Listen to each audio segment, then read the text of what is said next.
pare de crer. O sonho de Deus jamais vou morrer. Não desista, não pare de lutar, não pare de adorar. Levanta teus olhos e vê, Deus está restaurando teu sonho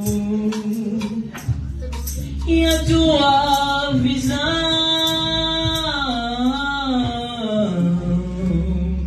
Se tentarem matar os teus sonhos, sufocando o teu coração, se lançaram você numa cobra e ferido perdeu a visão. Se tentar matar os teus sonhos, sufocando o teu coração, se lançaram você numa cobra e ferido perdeu a visão. Não desista, não pare de crer. O sonho de Deus jamais vou morrer. Não desista, não pare de lutar, não pare de adorar. Levanta teus olhos e vê, Deus está restaurando teu sonho e a tua visão. Recebe a cura,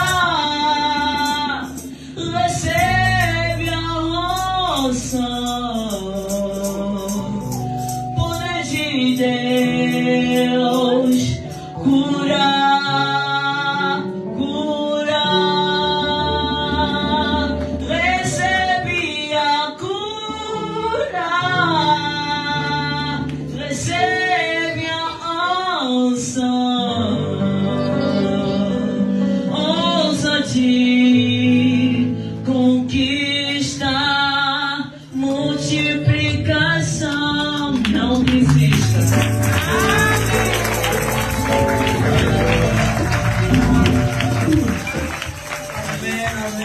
Quelle belle chanson.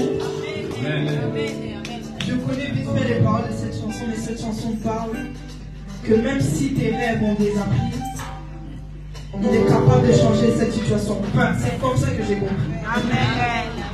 Amen. Amen. Le moment s'il vous plaît, nous allons passer au moment de la louange. Amen, amen, amen, amen.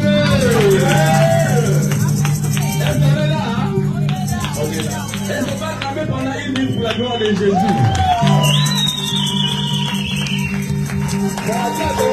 Jésus dans la joie. Il y a un frère qui est à côté de nous, à côté de toi, une soeur que je connais rempli de joie.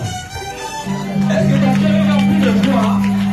Et les ceux-là qui ont fermé la vie, je ne comprends pas. On va les prendre dans notre espace. Amen. Des années, tous les années. Amen. On est dans la maison du Seigneur, on doit avoir la joie, non? Qu'est-ce qui se passe? Amen. Bien bien aimé, on est rempli de joie. Parce que ici dans la maison de mon papa. On y va.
puissions passer à la parole de Dieu, nous devons prier. Tu vas incliner ta tête et te concentrer. Tu vas demander à Dieu que Dieu puisse encore te parler puissamment durant ce moment. Et que de la manière dont tu es venu aujourd'hui, que tu ne puisses pas ressortir comme tel. Prie au nom de Jésus-Christ. Éternel Dieu, les armées, le Tout-Puissant, le Créateur,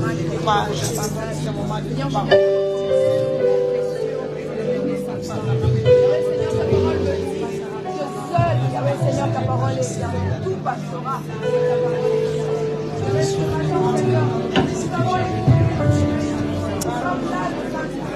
Ça va bien qu'il y ait un service. Ça va besoin d'écouter, Seigneur. J'ai besoin d'écouter. Nos vies ont besoin d'échanger, Seigneur. Je vais écouter les paroles des hommes de ces mots de nous pour d'échanger, Seigneur. C'est tout.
Je prends la place d'un maintenant disparaisse. Alléluia. Il est présent de faire la place aujourd'hui dans ta vie. Il veut faire la place dans ta vie. Il veut faire la place dans ta vie. Il est présent pour faire la place aujourd'hui.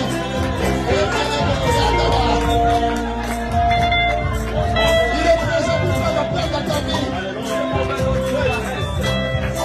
Jésus est présent pour faire la place aujourd'hui. Il est l'éternel, celui qui est éternel. C'est lui l'éternel, c'est celui qui est éternel. Oh, le temps est favorable. Le temps est non propice.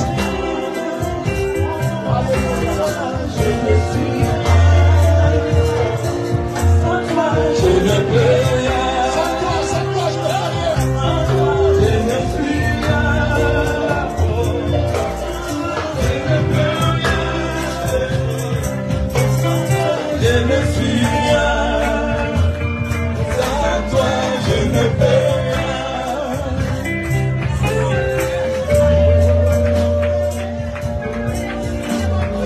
Et même Dieu, il est présent dans cet endroit. Sans toi, je ne suis rien. Aujourd'hui, il y a une visitation divine pour toi.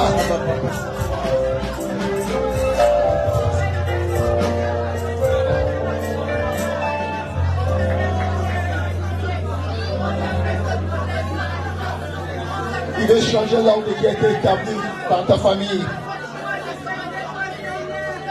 Il veut changer l'ordre qui a été établi par ton environnement. Aujourd'hui, il veut prendre la place dans ta vie.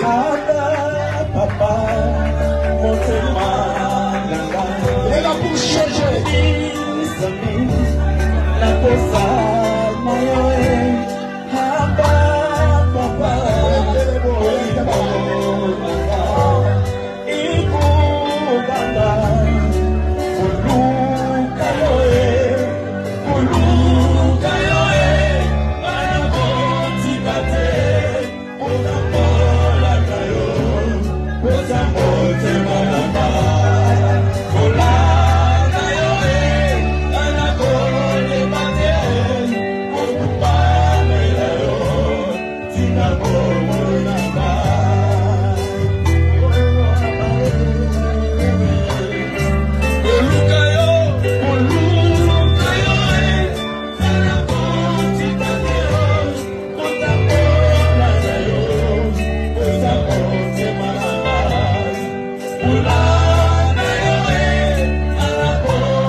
Est-ce qu'on est là? Shalom, shalom, shalom. On peut se saluer les uns les autres. Dites à celui qui est à côté de vous que vous êtes un champion. Dites à la personne qui est à côté de vous que vous êtes un champion. Vous faites partie de la classe des vainqueurs. Vous êtes un champion. Ça ne pourra jamais changer. Même si un ange venant du ciel qui vous prêche l'évangile, et au contraire, c'est là qu'il soit anathème. Vous êtes un champion. Ça veut dire anathème.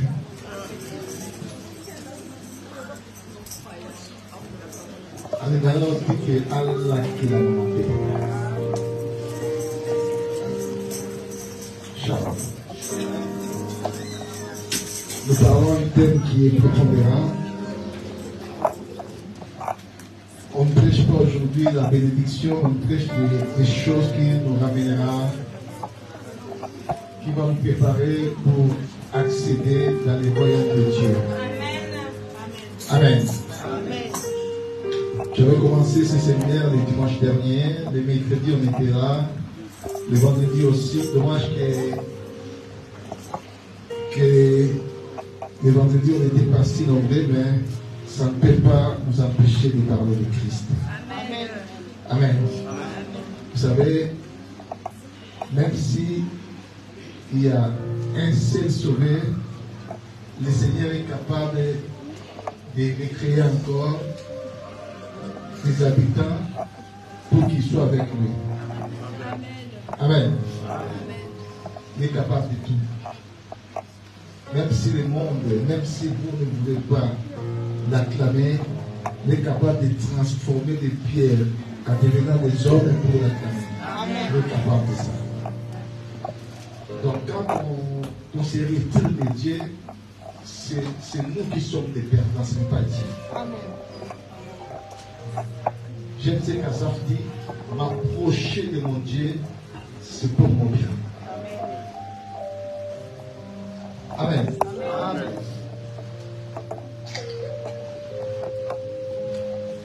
Mon thème est intitulé comment sera ta fin. La fin, c'est très important. Dès que nous sommes là, chacun de nous aura sa fin. Que personne ne te trompe. Chacun de nous, il y aura un jour que sa fin de son existence sur la terre arrivera. Qu'il pleuve ou qu'il neige. Si nous regardons un peu derrière, nous allons voir que les gens qui sont nés en 1800, est-ce que nous les voyons aujourd'hui? Dans les années 1800, est-ce que nous les voyons ces gens-là? Ils sont plus là. Donc, toute cette génération-là de 1800, ils ont connu leur fin. Et ceux qui sont nés en 1900 pourquoi? Aujourd'hui, il devait y avoir combien d'années? Ceux qui sont nés en 1900? 123 ans. Est-ce que nous voyons des gens de 123 ans aujourd'hui? Est-ce qu'ils sont là? Nous voyons des gens de 123 ans aujourd'hui.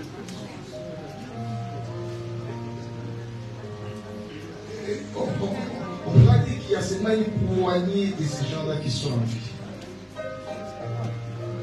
Donc, on pourra dire seulement une petite miniature de pourcentage de ces gens-là qui sont en vie. Mais la majorité de tous ces gens-là, ils sont déjà morts. Peut-être qu'ils attendaient, comme vous et moi, l'enlèvement de l'Église. Mais dommage, l'enlèvement n'a pas eu lieu, mais il y a encore un autre événement qui les a frappés de plein fouet. Et cet événement-là, ça s'appelle la mort. Et c'est ce que je vais parler aujourd'hui. Je vais parler de la mort.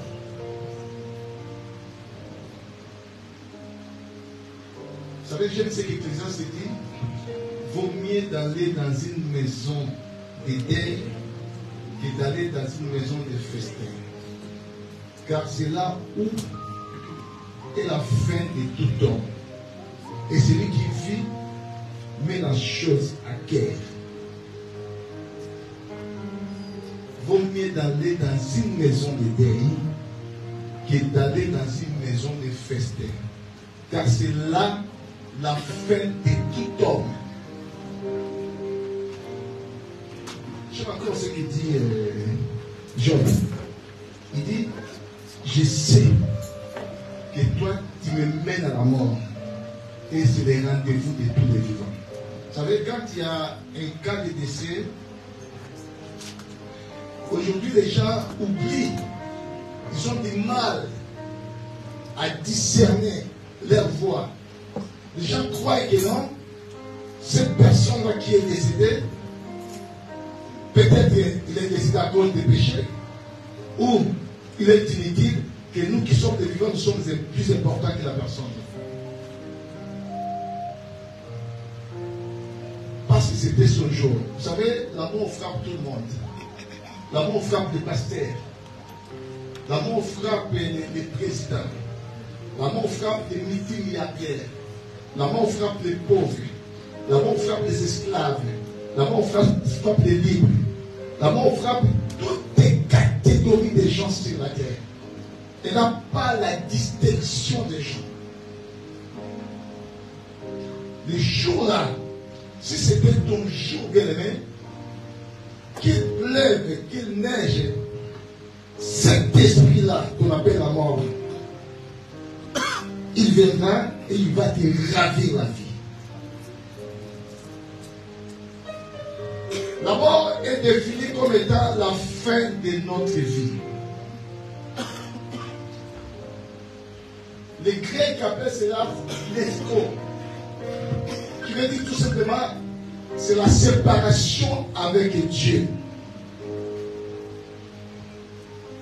Et les Hébreux appellent cela moute, qui veut dire la mort naturelle. Vous savez, quand on dit la séparation avec Dieu, vous savez, l'homme, quand il se sépare de Dieu, l'homme perd ce qu'on appelle la communion avec Dieu. L'homme peut vivre sur la terre, mais tout en étant déjà un mort. Pourquoi? Parce qu'il a perdu la communion avec Dieu. Et quand on perd la communion avec Dieu, on est susceptible à tout événement qui peut survenir dans ma vie. À un mauvais sort qui surviendra dans ma vie, la mort physique peut me gravir facilement. Pourquoi? Parce que je suis séparé déjà de Dieu. Et on se sépare de Dieu qu'avec les péchés. Quand l'homme vit dans les paix du péché, quand l'homme est englouti par les péchés, c'est là où l'homme se sépare avec Dieu. C'est là où il n'y a plus la communion avec Dieu. C'est-à-dire, l'homme vit par lui-même. Il ne bénéficie aucune protection de Dieu. Et vous allez remarquer ces genre de personnes-là, quand la sorcellerie veut frapper dans sa vie, la sorcellerie va l'arracher facilement. Quand il y a la magie qui veut frapper dans sa vie, la magie va l'arracher facilement. Quand il y a des mauvais sorts que les gens peuvent jeter par-ci par-là, et ces mauvais sorts-là peuvent les ravir la vie facilement. Pourquoi? Parce qu'il est à la merci de tout événement mauvais dans sa vie. Parce qu'il ne bénéficie pas de la gloire de Dieu. Et beaucoup parmi nous sommes à l'église, mais nous sommes tellement fragiles spirituellement. C'est pour ça que vous allez remarquer beaucoup de gens bien aimés, ils tombent malades facilement. Donc ils vivent la vie des mauvais sorts, la vie des malchances. Donc tout ce que l'ennemi peut jeter comme influence sur la terre, ils attrapent ça facilement. Pourquoi? Parce qu'ils sont déjà séparés avec Dieu. Et quand tu es séparé avec Dieu, Dieu n'est plus là dans ta vie. Tu vis sans Dieu. Shalom l'église. Et ce genre de personnes, et après l'escroc, il y a aussi une autre mot qui les attrape, ça s'appelle mout. C'est là où il y a la séparation de la constitution de l'homme. L'homme est tripartite. L'homme a ce qu'on appelle. L'homme, c'est un esprit qui a une âme et qui est enveloppé dans un corps. C'est ça, l'homme en soi. L'homme, en réalité, c'est un esprit. Et cet esprit-là qui possède une âme est enveloppé dans un corps. Le corps que vous et moi nous portons, c'est tout simplement l'enveloppe qui contient l'âme et l'esprit. Et quand l'homme meurt naturellement, l'esprit va rentrer à Dieu. Le corps va retourner sur la terre parce qu'il a été tiré poussière de la terre et il retournera poussière de la terre. Et c'est l'âme de la personne qui va passer dans le jugement. Et c'est l'âme de la personne qui va souffrir parce que l'âme, c'est un organe des émotions, des sentiments, de la pensée. Tout ce que nous faisons est lié dans notre âme. Si quelqu'un se blesse aujourd'hui, la douleur que la personne ressent, c'est lié à son âme. Tous les chocs que je reçois dans ma vie, les déceptions, tout ça, c'est l'âme qui perçoit toutes ces choses. Alors l'âme, elle est très importante dans la vie d'une personne. Et c'est l'âme de la personne un jour qui ira dans la guerre. Shalom l'église. Aussi longtemps que nous sommes des vivants bien-aimés, nous sommes appelés à préparer notre vie. Vous savez, la mort, elle est tellement impolie. Elle ne respecte personne. Tu peux être plus intelligent que tout le monde, la mort ne va pas te respecter. Tu peux être plus bête que tout le monde, la mort ne va pas te respecter. Tu peux avoir des galons, être un généraux, être un multimilliardaire, posséder beaucoup de richesses que tout le monde sur la terre. La mort ne va pas te respecter. Elle est tellement impolie. Et cet esprit-là, je me rappelle, je me souviens là, les jours que j'ai regardé les films de Pharaon, à l'époque il n'avait qu'un seul fils. Et il savait que l'ange de la mort allait passer. Il savait que Moïse lui avait prévenu que maintenant ce sera les premiers-nés qui vont mourir. Et il a mis son fils sous des gardes, des gardes, des gardes, des gardes. Même la nuit de Pharaon n'avait pas pris le sommeil. Il était là pour veiller. Lui et sa femme pour veiller à son fils. Malgré cela, bien aimé, la Bible dit, dans ce combat-là, il n'y a point de délivrance. Amen. La mort, cet esprit-là, est entré chez Pharaon et il a ravi son fils, qui était le fils unique. La Bible dit, l'homme n'est pas le maître de son souffle pour pouvoir le retenir. Amen. Tel que nous sommes là, bien aimés, les souffles que nous en avons, c'est Dieu qui nous les prête tous les jours dans ta vie. Malheur à toi si tu sors de chez toi, tu t'es hâte seulement pour aller travailler, tu n'arrives même pas à te concentrer, mais fils te donner un remerciement au Seigneur. Tu n'es pas le maître de ta vie. Shalom l'église. Les souffles que tu as, bien aimé, il y a quelqu'un qui te l'a accordé. C'est pour ça que Jésus avait dit à la Samaritaine, c'est qu'il connaissait les dons de Dieu. C'est lui qui te demandait à boire. Serait-il toi de demander à boire? Beaucoup de gens bafouent la grâce de Dieu. Beaucoup de gens bafouent le nom de Dieu. Ils sont tellement ignorants sur la terre.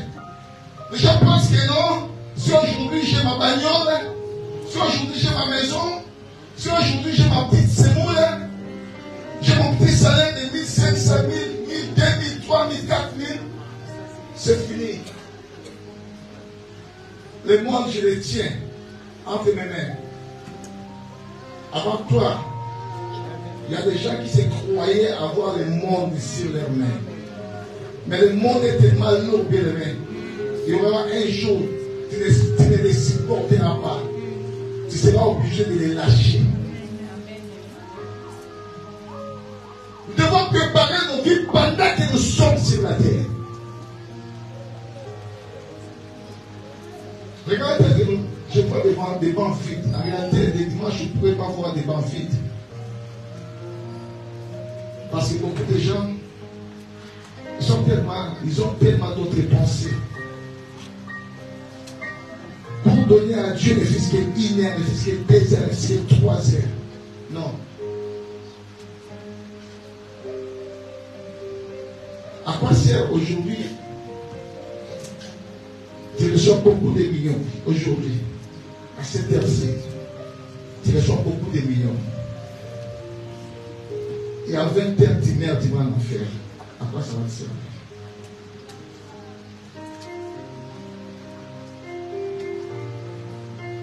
Shalom l'église.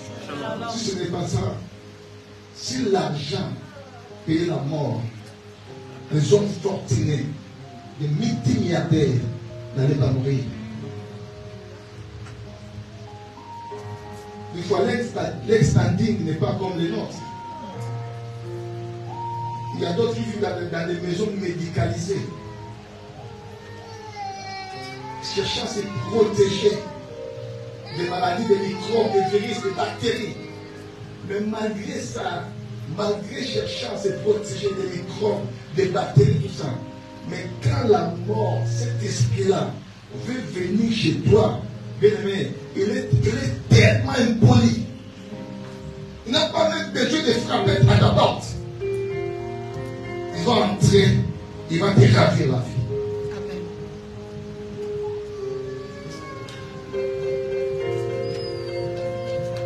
Quand les gens meurent,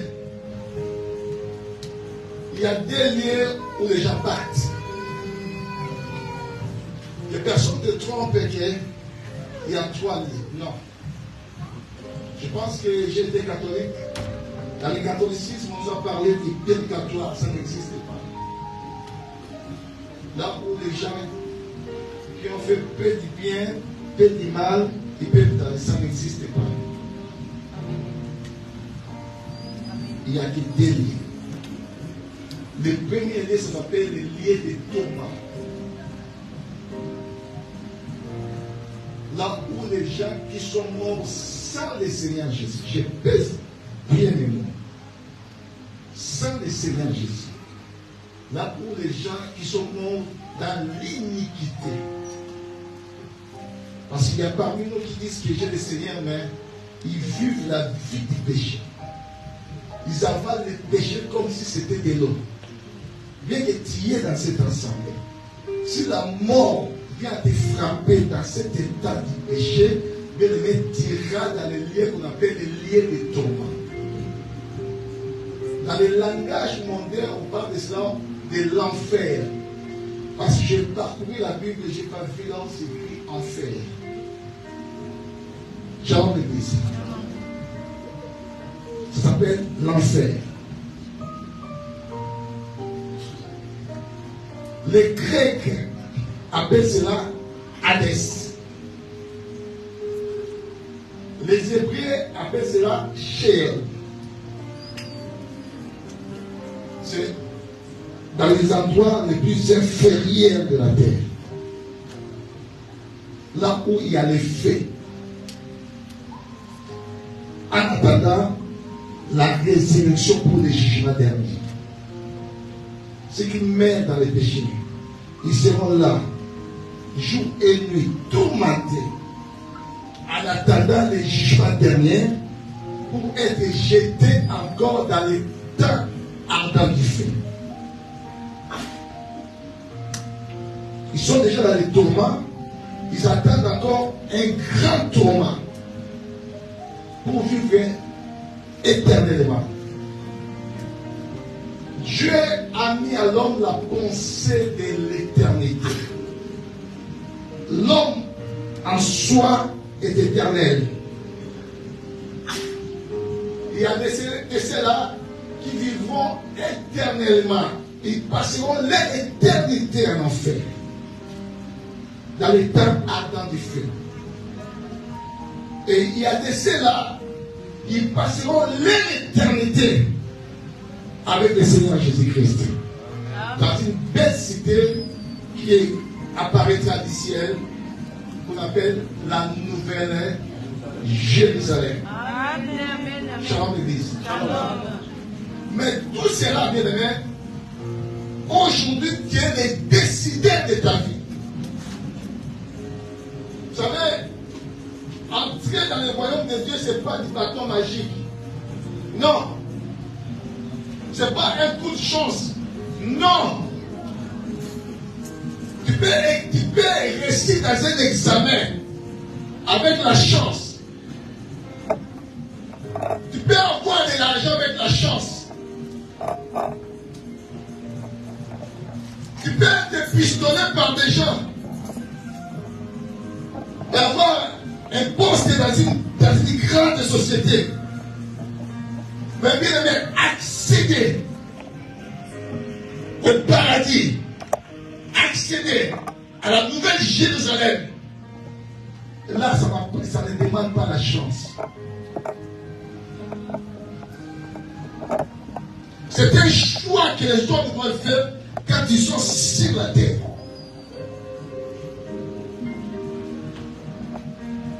Il dit, j'ai mis devant toi la vie et la mort, mais c'est à toi de choisir. Les gens qui iront à Sheol, à Hadès, autrement dit dans les séjours de mort, c'est parce que ces gens-là ont fait un choix dans leur vie. Parce qu'aujourd'hui, Dieu te regarde. Il est comme étant un libre arbitre qui te regarde. Tu peux faire de ta vie tout ce que tu veux. Dieu est le libre arbitre de ta vie aujourd'hui. Mais demain, après ta mort, ça sera plus toi. Et ça sera trop tard pour ta vie. Parce qu'il est réservé aux hommes de mourir une seule fois. Mais tu ne mourras pas deux fois dans ta vie. Tu te lèves, tu mènes une vie, un pied dedans, un pied dehors. Comme si que non, tu penses que tu peux mourir. On va encore t'accorder une autre grâce. Je ne vais pas parler de la chance. Que non, tu pourras revenir pour faire encore des... C'est fini, bien-aimé.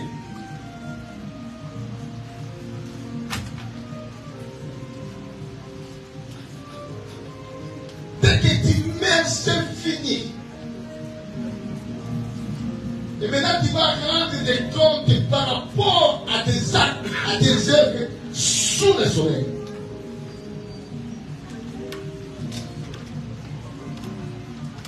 Prenons la Bible. Nous sommes dans le livre de Luc. Luc 19, 31. Non, Luc 16, 31, 19. Et notre lecteur prendra Luc 12, 13 à 21.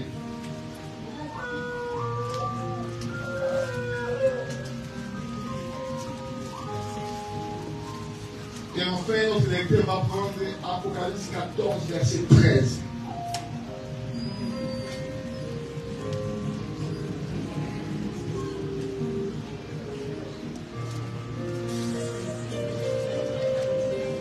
Est-ce qu'on peut honorer la parole du Seigneur, s'il vous plaît?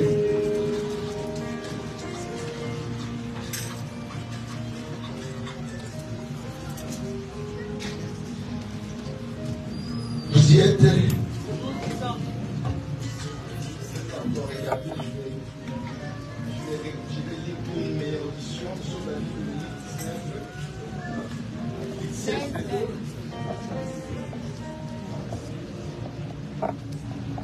Je lis au nom de Jésus-Christ. Il y avait un homme riche qui était vêtu de pauvres et de félins et qui chaque jour menait joyeuse et brillante vie. Un pauvre nommé Lazare était couché à sa porte, couvert d'ulcères, et désirait de se rassasier des miettes qui tombaient dans la table du riche. Et même des chiens venaient encore lécher ses ulcères. Le pauvre mourut, et il fut porté par les anges dans les seins d'Abraham. Le riche mourut aussi, et il fut enseveli. Vous avez remarqué, ces deux personnages étaient morts, mais les endroits étaient différents. Là où ils sont partis, c'était des endroits totalement différents, totalement à l'opposé. Je répète.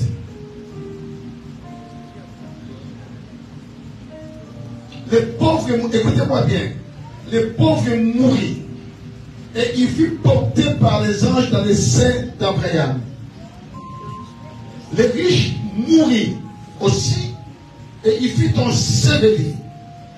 Dans les séjours des morts, il leva les yeux, et tandis qu'il était en proie au tourment, il vit de loin Abraham et Lazare dans son sein.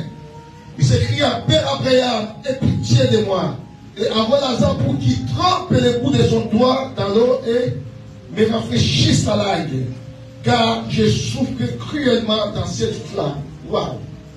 Est-ce que vous pouvez répéter avec moi? Car je souffre cruellement dans cette flamme.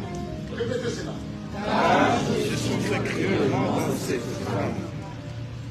Abraham répondit: Mon enfant, souviens-toi que tu as reçu de bien pendant ta vie et que Lazare a eu le mot pendant la sienne. Maintenant, il est ici consolé et toi, tu souffres. D'ailleurs, il y a entre nous et vous un grand abîme, afin que ce qui voudrait passer d'ici vers vous ou de là vers nous ne puisse le faire.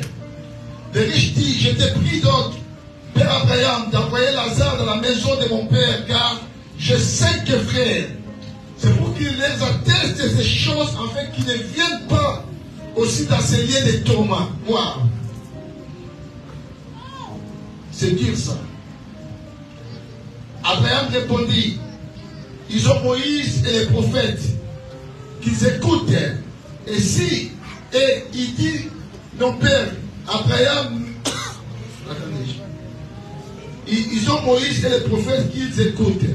Et il dit: Non, Père, Abraham, mais si quelqu'un des morts va vers eux, ils se repentiront.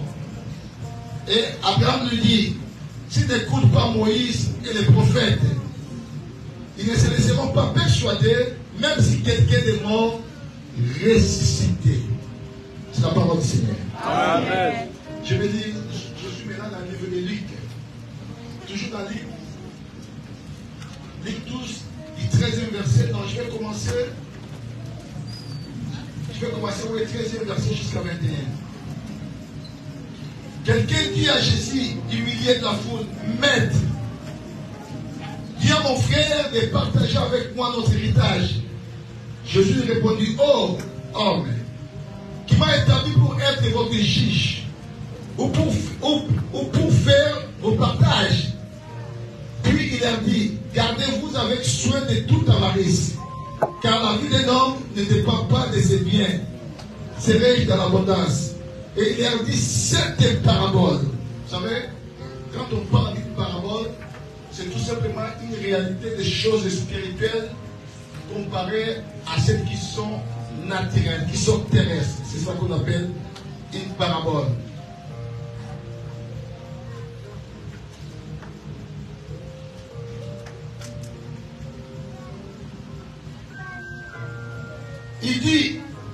Il leur dit cette parabole: les terres d'un homme riche avaient beaucoup rapporté. Il raisonnait en lui-même, disant: que faire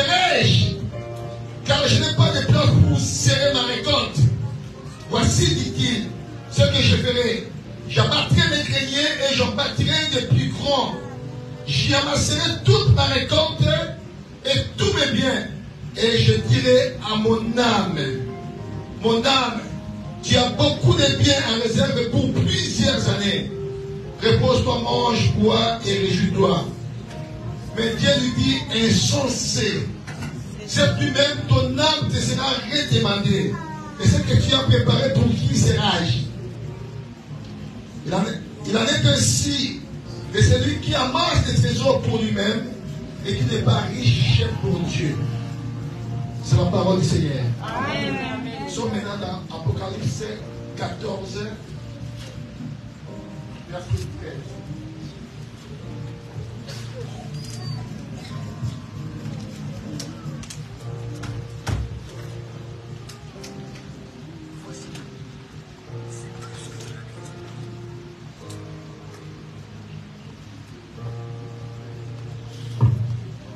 Et j'entendis du ciel une voix qui disait, écris, c'est Jean. Il dit, j'entendis du ciel une voix qui disait, écris. Heureux dès à présent les morts qui meurent dans le Seigneur. Oui, dit l'Esprit, afin qu'ils se reposent de leurs travaux, car leurs œuvres les suivent. Prenez place, s'il vous plaît.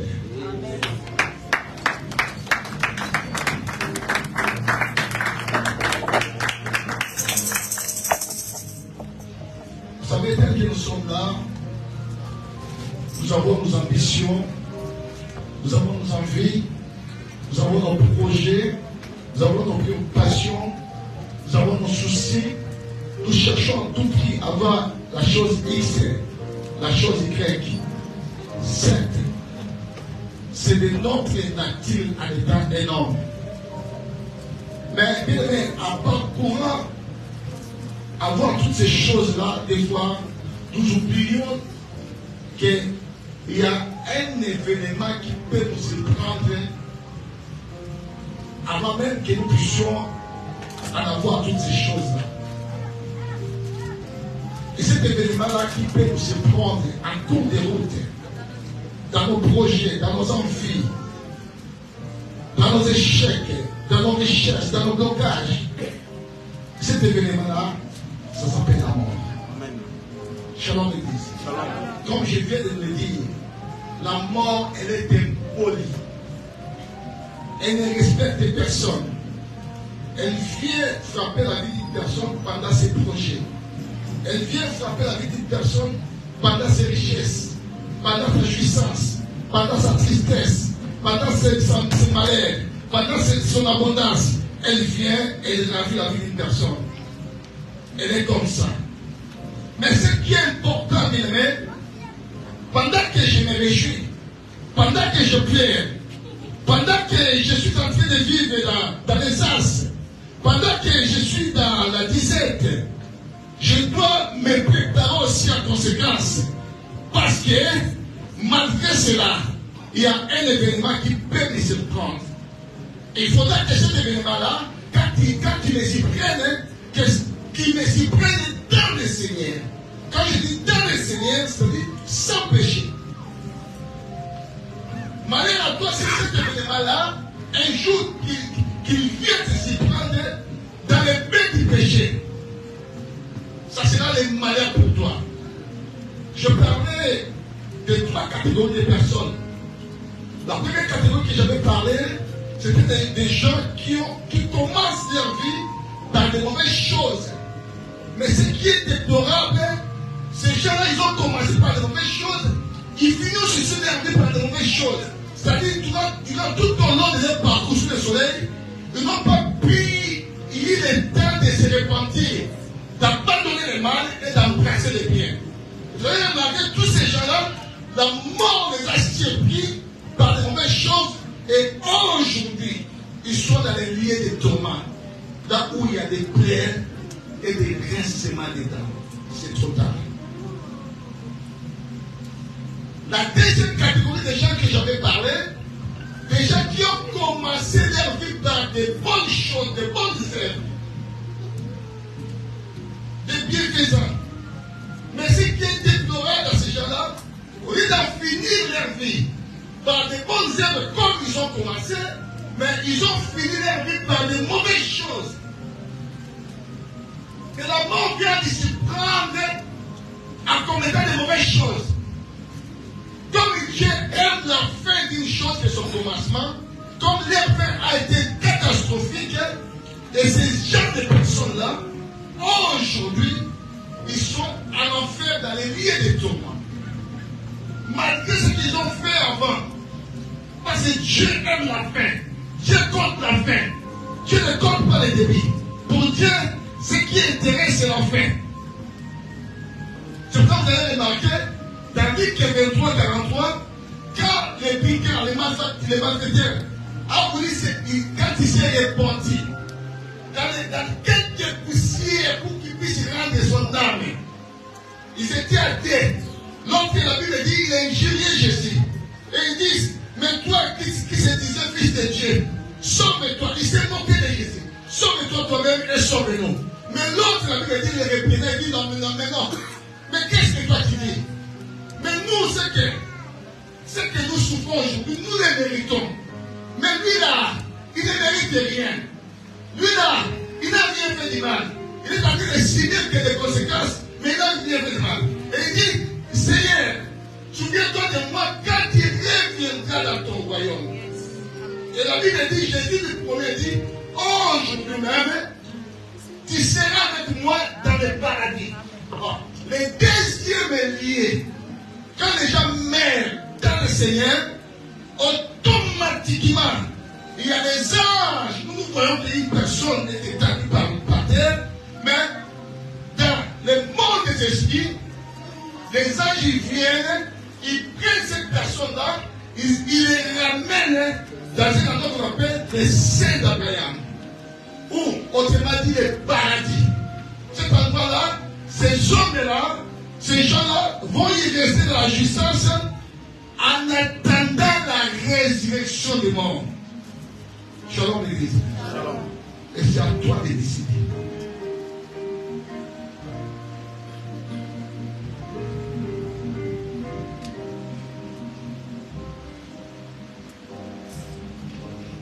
Tu crois que Dieu est le premier à faire la prostitution?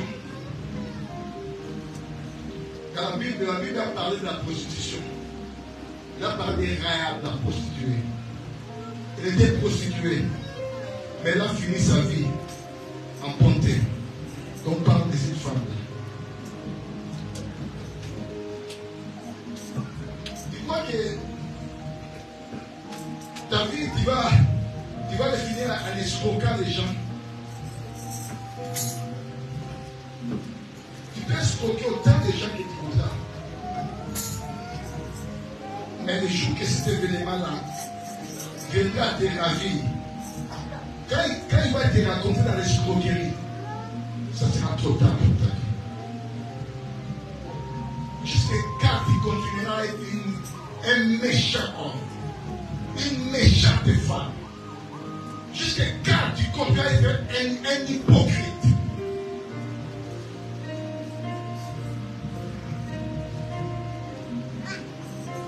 Dès que nous sommes là, mes amis, un jour vient, un jour passe. Mais ce que nous ignorons, vous et moi nous approchons au jour de notre mort.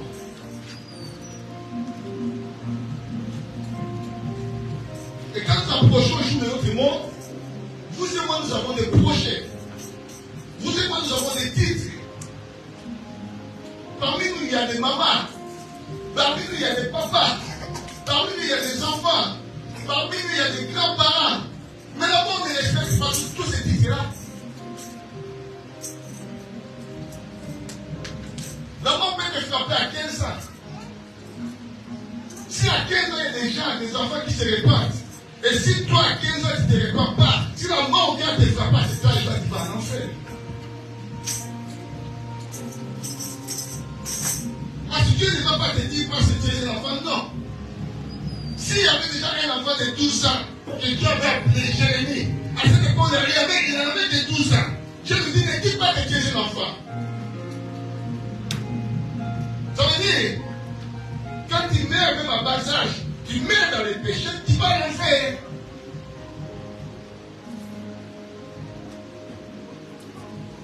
Dès que tu es là, tu dois te préparer à la rencontre de ton Dieu. La Bible dit, Jésus va dire une parabole. Il y avait un homme riche. Il s'habillait de poupées, de pèlerins. Il était tellement riche. Et la Bible dit, et quand ces riches mangeaient, comme Lazare dans la verrière, il était un pauvre, et ces riches jetaient des miettes sous sa table, et Lazare venait à s'agir des miettes que jetaient les riches. Il était riche, mais égoïste.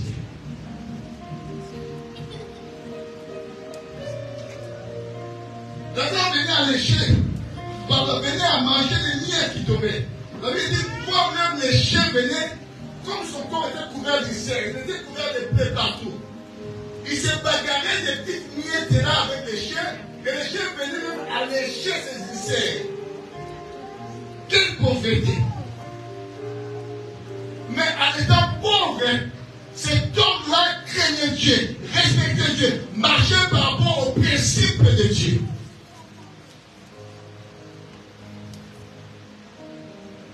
Parce que l'amour frappe les pauvres, l'amour frappe aussi les riches, l'amour frappe les esclaves, il frappe aussi les libres. Ce qui est important, malgré les titres où tu y as, les titres que tu y as aujourd'hui, mais malgré ces titres-là, tu dois marcher dans les principes de Dieu. Même si tu es esclave, tu marches dans les principes de Dieu. Même si tu es riche, je ne dis pas que tous les riches, ils vont en enfer. Non. Il y a des riches qui craignent Dieu. Ils n'iront pas en enfer parce qu'ils craignent Dieu. Shalom l'église. Shalom. La Bible dit, un jour, lui qui sait, il s'habillait de fêlés et de pourpres. Il y avait à lui la richesse. Mais la mort n'a pas respecté sa richesse. La mort venait à frapper premièrement Lazare. La Bible dit, quand la mort est venue frapper Lazare, Lazare mort, nous le voyons mort, mais la Bible dit, il fut porté. On sous-entend, quand la Bible dit, il fut porté par les anges dans les cieux d'Abraham. On sous-entend, les cieux d'Abraham, c'est un lieu céleste. Ce n'est pas un lieu terrestre. Parce qu'il fut porté par les anges dans les cieux d'Abraham. Donc le paradis, ce n'est pas un lieu terrestre. C'est un lieu céleste. La Bible dit, les riches aussi mourirent. Et quand il fut mort, la Bible dit, il fut enseveli. C'est autre chose. On était porté, il n'était pas porté, mais il fut enseveli. Et tout d'un coup, il se trouva dans les tourments. Ah. L'enfer, c'est aussi des liens de tourments. Là où, bien aimé, il était dans la souffrance, il était dans les flammes. Cherchez-moi une bouchon d'almette là-bas, s'il vous plaît. J'ai oublié de ramener une bouchon. Dans mon bureau là-bas, cherchez-moi. Il était dans les flammes. Et quand il a fixé ses yeux en haut là-bas, il a mis les pauvres de Lazare qui mangeaient des miettes sous sa table. Lazare dans la joie, dans la jouissance, dans les scènes d'Abraham. Il dit, il a répondu quand même à Abraham. Père Abraham, dit à Lazare de tremper son doigt dans l'eau afin qu'il me jette des gouttelettes là. Que je puisse me rafraîchir ma langue parce que là où je suis, je souffre cruellement. Je suis devant des flammes. Je souffre cruellement. Pour que des gouttelettes là où il est en haut, ça tombe sur moi. Pour que je puisse néanmoins boire. Abraham lui dit, t'avais dit bien pendant tes séjours sur le soleil, mais t'avais boycotté Dieu. Et aujourd'hui, te voilà, maintenant tu souffres. Il dit, et en plus, là où vous êtes et là où nous sommes, il y a un gouffre qui s'appelle Abîme. Ça sépare ces deux lieux-là. Ceux qui sont en bas là, ils ne peuvent pas accéder là-bas. Et ceux qui sont en haut là-bas, ils ne peuvent pas accéder là. C'est impossible. Il dit à Abraham, j'ai 5 frères. Moi, je suis dans la perdition. Mais j'ai 5 frères. Envoie Lazare pour qu'il aille attester à mes 5 frères qui sont sur la terre des choses que moi je suis en train de vivre, pour qu'ils viennent pas là où je suis. Abraham lui dit, ils ont Moïse et les prophètes. S'ils n'écoutaient pas Moïse et les prophètes, même si quelqu'un est mort, ressuscité, et lui parler de toutes ces choses-là, ils ne se laisseront pas persuader. Pourquoi? Parce que l'homme, quand il est là, il se laisse frapper par la convoitise de la chair. Il se laisse frapper par la convoitise des yeux. Il se laisse frapper par l'orgueil de la vie. L'homme se laisse frapper pour tout ce qu'il voit sur la terre. Il est dans cette ambiance-là. Il ne sait pas que non, dans cette ambiance-là, la mort peut me surprendre. La mort ne me verra pas parce que je suis un pasteur. Non. Combien de pasteurs que nous connaissons sont morts? La mort ne me dira pas parce que mes enfants sont encore petits. Non. Il ne me dira pas non parce que je suis encore à faire de l'âge. Non, à peine d'accéder à l'âge de la majorité. Non. Si le jour-là, elle vient frapper à ta porte, elle te ravira la vie. Combien de gens piègent aujourd'hui? Combien de gens parlent aujourd'hui? Pour que les gens abandonnent le mal, pour que les gens accèdent dans de bonnes choses. C'est comme si on est en train de frapper à l'air. Les gens ne veulent pas se repentir. Mais dis-toi qu'il y aura un jour, ça ne va pas t'échapper. Que tu veuilles ou pas, ça ne va pas t'échapper. Tu t'apparaîtras devant celui qui t'a créé. Et ça sera trop tard pour ta vie.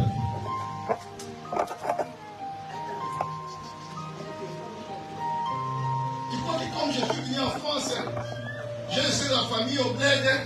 Il faut que je fasse tout pour avoir de l'argent pour envoyer à ma famille. Il faut que je fasse tout. Oui, certes. Tu es libre. Fais tout ce que bon te semblera pour avoir de l'argent. Mais une chose qui est vraie, que la mort ne vient pas te frapper à cet état. Ça sera total pour ta vie. Nous, on viendra dans ces rendez-vous-là comme dit Job. La mort, ça a été toujours les rendez-vous de tous les vivants. Nous viendrons à ces rendez-vous-là. Mais les sorts que tu vas subir, ça sera pour l'éternité. Ce qui est dommage, tu ne seras pas avec ton enfant. Tu ne seras pas avec tes parents. Tu ne seras pas avec tes frères et sœurs. Tu seras seul. Dans cette flamme-là. Parce que chacun de nous répondra à ses actes. Quelles sont tes œuvres?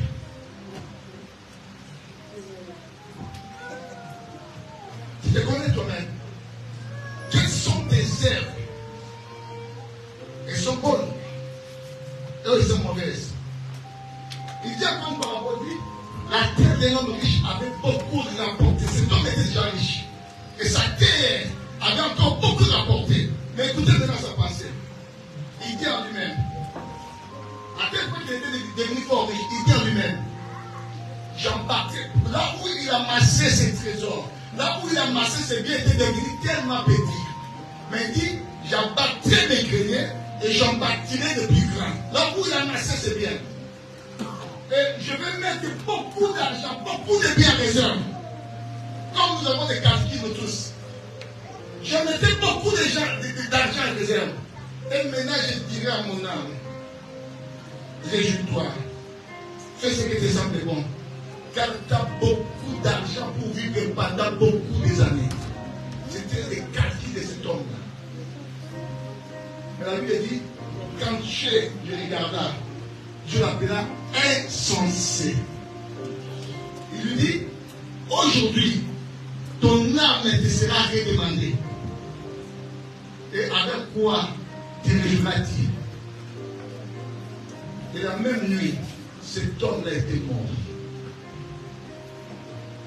Avec ce projet maléfique, ce projet mauvais, de se réjouir, de faire tout ce qui lui semble bon, de faire la débauche, de faire de mauvaises choses. C'était dans ses projets. Mais hélas, la mort l'a surpris en cours de route dans ses projets. Et la Bible dit, il sera de toute personne qui amasse des trésors pour lui-même et qui n'est pas riche pour Dieu. Vous savez ce que ça veut dire? Ça veut dire, je m'accapare des biens et pour moi, je ne pense pas à Dieu. Toutes ces personnes-là, qui ne pensent jamais à Dieu, qui ne pensent jamais pour l'œuvre de Dieu, quand la mort vient les surprendre, il y a un endroit où ils vont partir. Dans le lieu des tourments.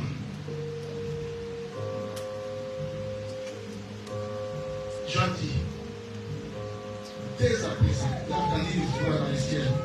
Et cette voix dit à Jean, écrit cela. Dès à présent, hurlez pour tous ceux qui meurent dans les Seigneurs. Écoutez-moi. Il dit, hurlez dès à présent, hurlez pour tous ceux qui sont morts dans les Seigneurs. Qu'ils soient errés.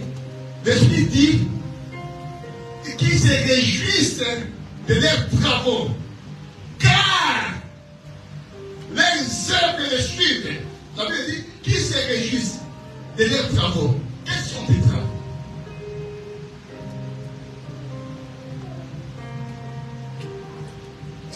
Depuis que tu es entré dans cette assemblée, quelle est la bonne chose que toi tu as fait dans cette assemblée?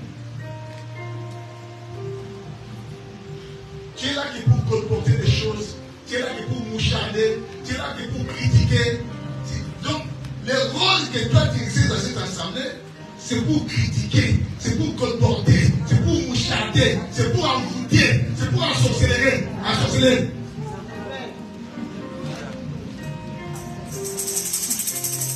J'ai dit, qui se repose, ces gens-là, qui mènent dans le Seigneur, et pour bien mourir dans la vie, il faut mourir seulement dans le Seigneur. Tu ne meurs pas dans le Seigneur. Tu peux être quelqu'un qui peut gêner 40 jours, 40 nuits.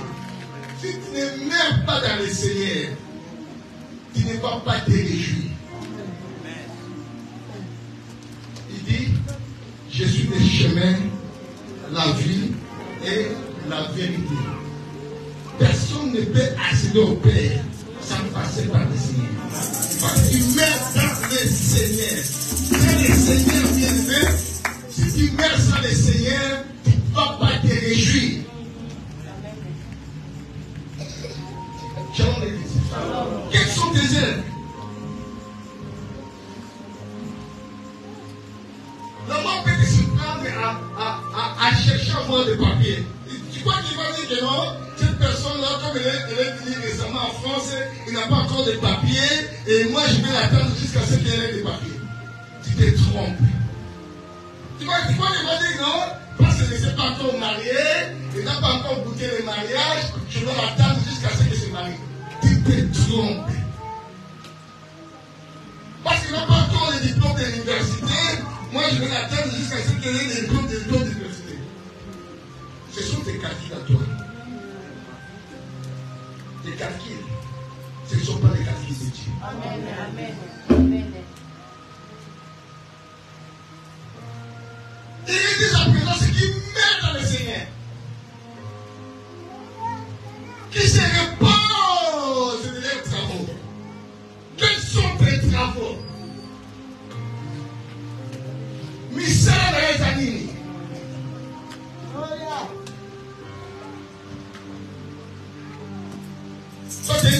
tu vas être un homme.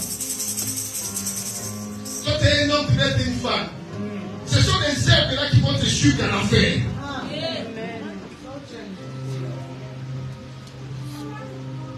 Écoutez ce que dit Romain.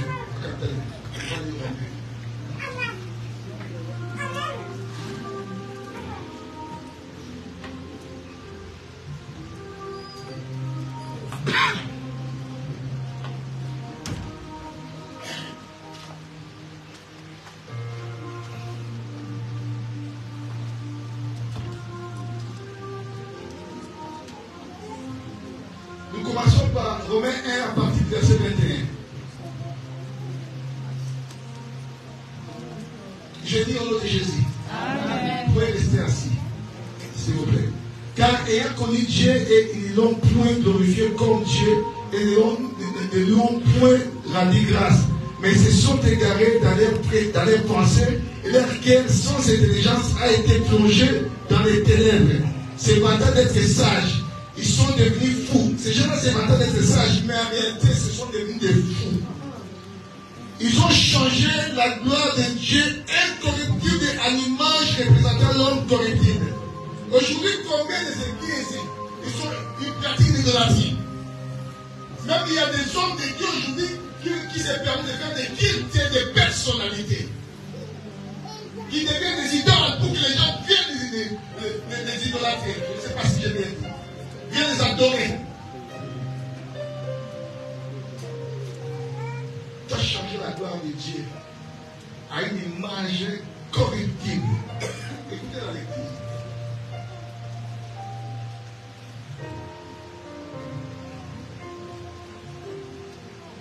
Et se vantant d'être ça, ils sont fous.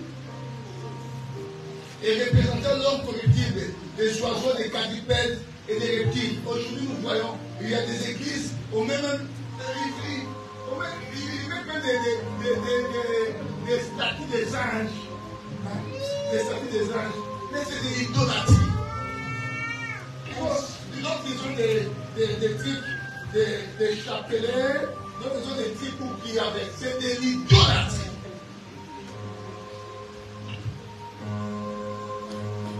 Même si vous me voyez un jour, je commence à ramener des chapelles pour vous donner, ne restez plus avec moi. Amen. Je vous dis la vérité. Si vous me voyez un jour, je commence à voir des je ne sais pas comment ça s'appelle déjà là, des gourmettes, des bracelets, pour commencer à vous donner. Il faut prier avec ces bracelets-là, je vous dis, fuyez-moi. Il y a l'apostasie déjà qui m'a frappé. Amen. Malgré la joie, si un prophète te donne des chapelets, je ne sais pas moi quoi, et commence à prier avec. Dieu était en train de faire de l'idolâtrie.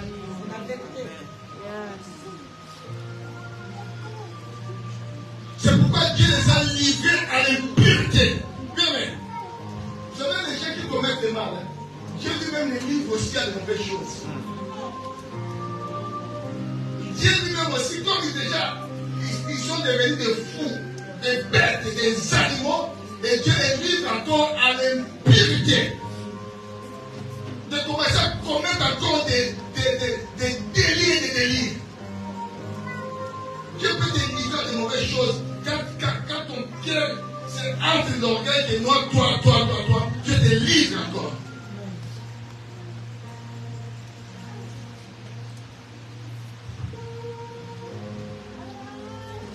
Selon les convoitises de leur cœur. Il est libre à l'impureté selon les convoitises de leur cœur. Ainsi, ils déshonorent eux-mêmes leur propre corps et qui ont changé la vérité de Dieu en mensonge. Toi qui es menteur de l'aimer, qui ment comme tu respires, quand la mort te frappera avec les mensonges de l'aimer, ta place est dans la guerre. Shalom l'église. Continue à mentir. Continue à mentir. Après, tu dis dehors les menteurs. Aujourd'hui, on a dit déjà, ils n'ont plus la vérité. Aujourd'hui, à l'église, il y a déjà des escrocs à l'église. Ils sont venus prendre l'argent des autres et pour rembourser, ça devient un problème. Amen. Ils en profitent des gens qui sont faibles. En réalité, c'est un escroc. C'est dissimuler à l'église. Des sorciers qui ne veulent pas se repentir.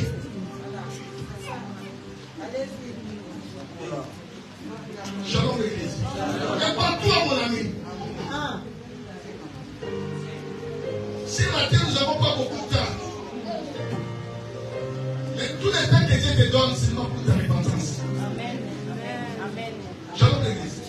Tout le temps que Dieu te donne pour te repentir. Il ne veut pas que bien aimé. Dieu, la mort des péchés, ça nous fait tellement mal. Quand la main. Cherchez-moi la main dans mon bureau, dans les tiroirs, il y a la main. Il y a quelqu'un qui est briqué ici.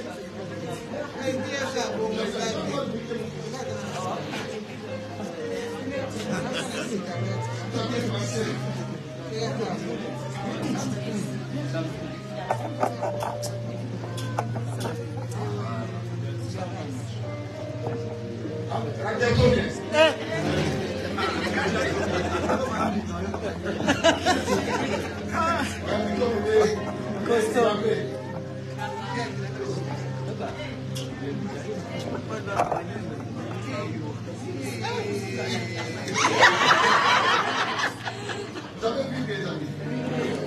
Merci. Vous avez vu? Une petite flamme comme ça, que notre âme ne supporte pas. C'est une petite flamme, hein, que notre âme ne supporte pas.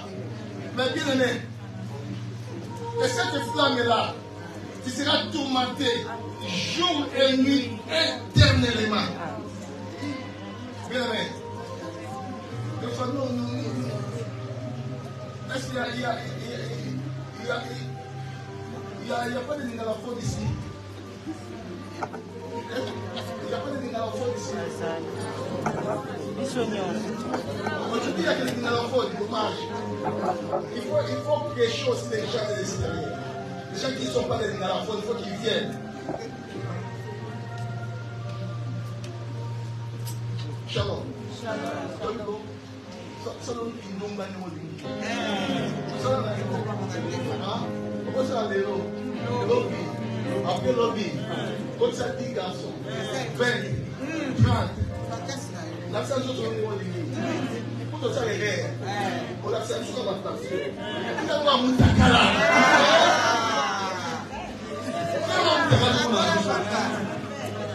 Shalom. Mais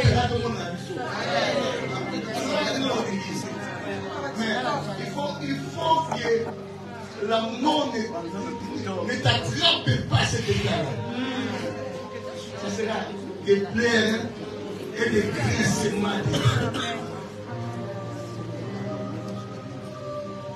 Shalom l'église. Prépare-toi à la rencontre de ton Dieu.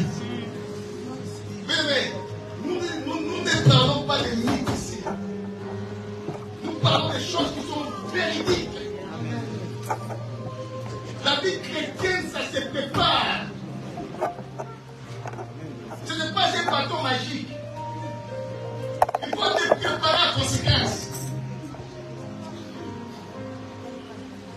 Si tu es une fiancée de quelqu'un, ça veut une fiancée qui ne sait pas se préparer, elle n'a pas droit au mariage.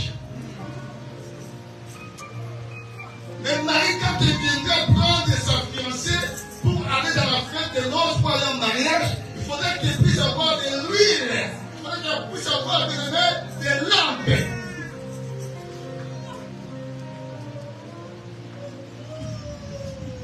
C'est ça que je dis, qu'à tout temps, que tes vêtements soient blancs, que l'huile ne manque pas sur ta tête. Il faut se couler à la bilan. Peut-être à la peine. Ça n'a pas ce qu'on attend à l'Église. Ça va poser le l'Église. Et nous il y a comme un scandale dans la vie. On va les laver comme trop tard. Ça va poser un truc à l'Église. Hein? Question de quoi on en fait? Amen.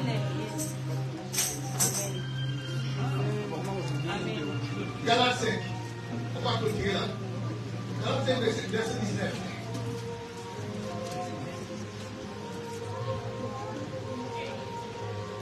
Je suis vraiment, si on fait ça, on fait ça.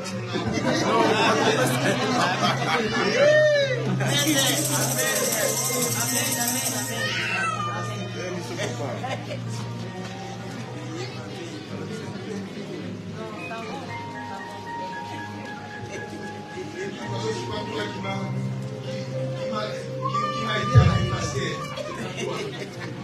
C'est lui qui m'a aidé. Amen. Or, les ailes de la chair sont déviantes. Ce sont la débauche, l'impureté, les dérèglements, l'idolâtrie, la magie, les rivalités, les querelles, les jalousies, les animosités, les disputes, les divisions, les sectes, l'envie, l'ivrognerie, les excès de table et les choses semblables. Je vous dis d'avance, c'est l'apôtre Paul qui dit aux Galates, je vous dis d'avance, comme je l'ai déjà dit, que tous ceux qui commettent de telles choses n'hériteront point le royaume de Dieu. Amen. Shalom. Shalom. Toi qui aimes tout envier, tu aimes qui envier. Dans la vie de foi, il faut être. Quand tu vois quelqu'un s'est préparé pour avoir ceci, tu te forces ici. Les gens peuvent être nos exemples, mais pas envier. Amen. Si je vois que non, mon frère Emmanuel, il a accédé à cela, il a fait des efforts. Moi aussi, je peux me préparer à faire des efforts parce que Dieu nous a donné tous les capacités. Mais je ne peux pas envier.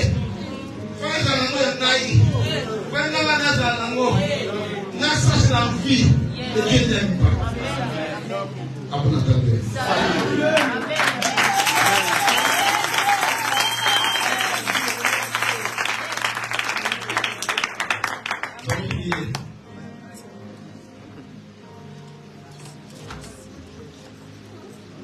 Si vous attendez sa parole, n'entristez pas vos cœurs. Vous ne savez pas qu'est-ce qui pourra produire un jour.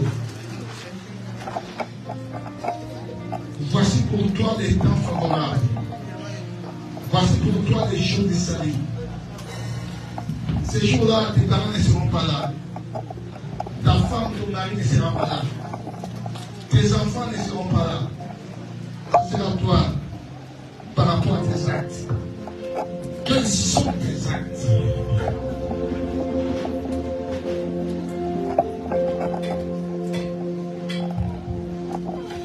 La mort, c'est la fin de notre vie sous les soleils. Mais après la mort, il y a encore une autre vie qui nous attend. Et cette vie-là qui nous attend, nous allons les préparer dès notre vivant. En bien ou en mal, c'est toi qui choisis. Si tu veux aller au paradis, c'est toi qui choisis. Si tu veux aussi aller en enfer, c'est toi qui choisis. Dieu est décidé aujourd'hui de ta vie. Mais demain, ça ne sera pas toi. Ne dis pas parce que mon père est à 80 ans, toi aussi tu vas vivre 80 ans. Non, tu te trompes. Ne dis pas parce que ma mère elle a vécu tant d'années, moi aussi je dois vivre. Non. Tu te trompes. Prépare-toi à la rencontre de ton Dieu. Oui, prends tout c'est.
d'évangile, je vais prier pour elle.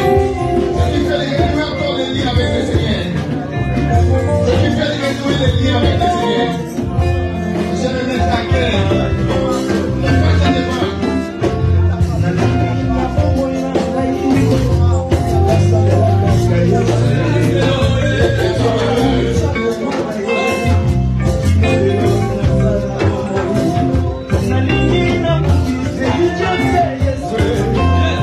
Yes.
J'aurais nous parler une chose, ce n'est pas par rapport à cette prédication, mais ça me fait très mal au cœur. Nous sommes une grande église comme ça, on a fait des cris, des larmes, mais jusque-là, on a vraiment ces soucis du paiement de la salle.